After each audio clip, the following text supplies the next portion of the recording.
Selamat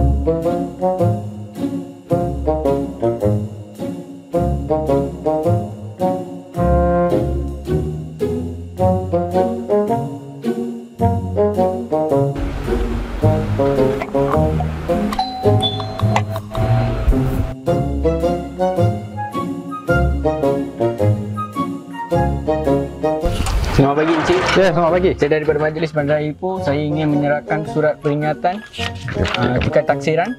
Sila jelaskan sebelum 30 September. Oh, okey. Okey, terima kasih Encik. Baik, sama-sama.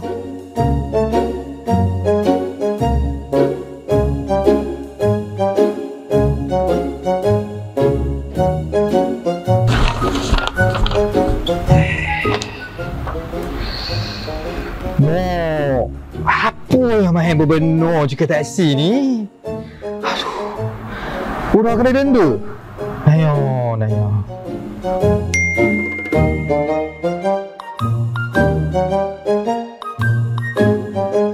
Berita baik untuk semua warga Kota Ipoh.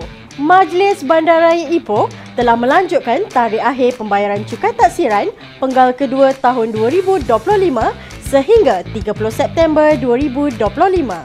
Majlis Bandaraya Ipoh telah menghantar surat peringatan berwarna kuning sebagai peringatan kepada warga kota yang masih belum menjelaskan cukai taksiran mereka.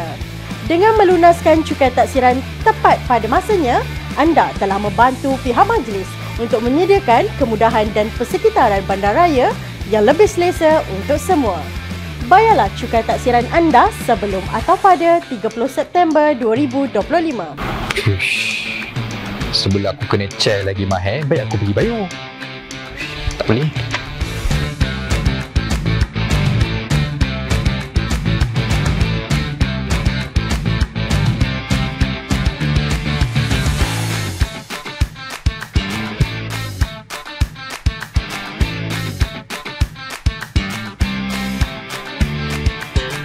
Bayarlah cukai taksiran anda sebelum atau pada 30 September 2025. Tanggungjawab kita, kesejahteraan bersama.